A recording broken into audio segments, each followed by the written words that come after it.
Welcome to this video on feature flags. We're going to explore how modern software teams gradually roll out new features while minimizing risk.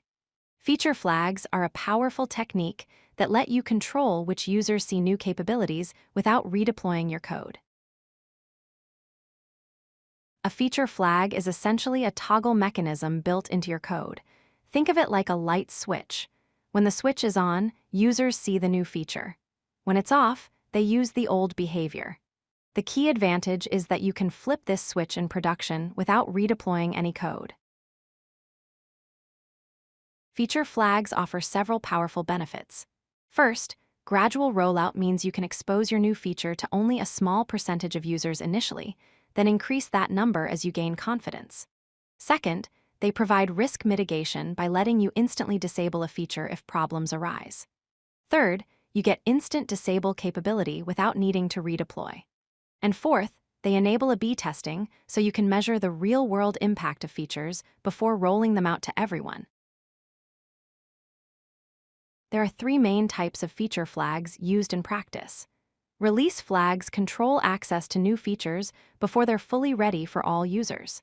Experiment flags enable A/B testing and performance analysis. And operations flags let you manage system behavior without making code changes, which is useful for things like disabling expensive operations during high traffic periods. The implementation is straightforward. You write code that checks if a feature is enabled. If it is, you execute the new feature code. If not, you fall back to the legacy behavior. This simple pattern allows you to ship both the old and new code together, but control which path users take at runtime. There are several strategies for rolling out features.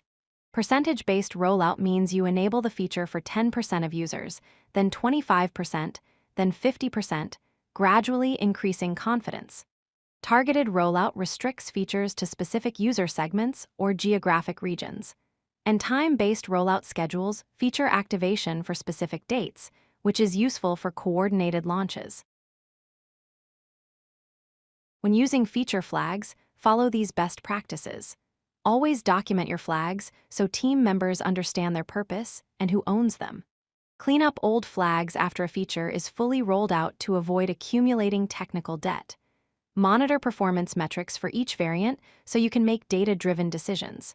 And secure your flag configuration to prevent unauthorized access or tampering. Feature flags do come with challenges.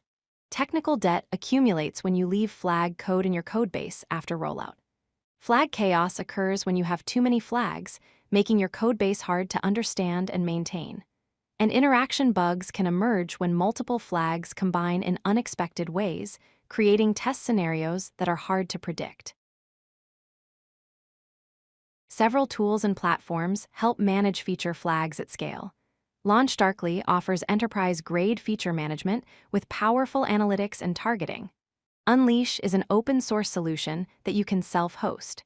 Split.io provides feature management with built-in analytics. And many teams build custom solutions tailored to their specific needs. Let's summarize what we've learned. Feature flags enable safe, gradual rollouts of new capabilities to your users.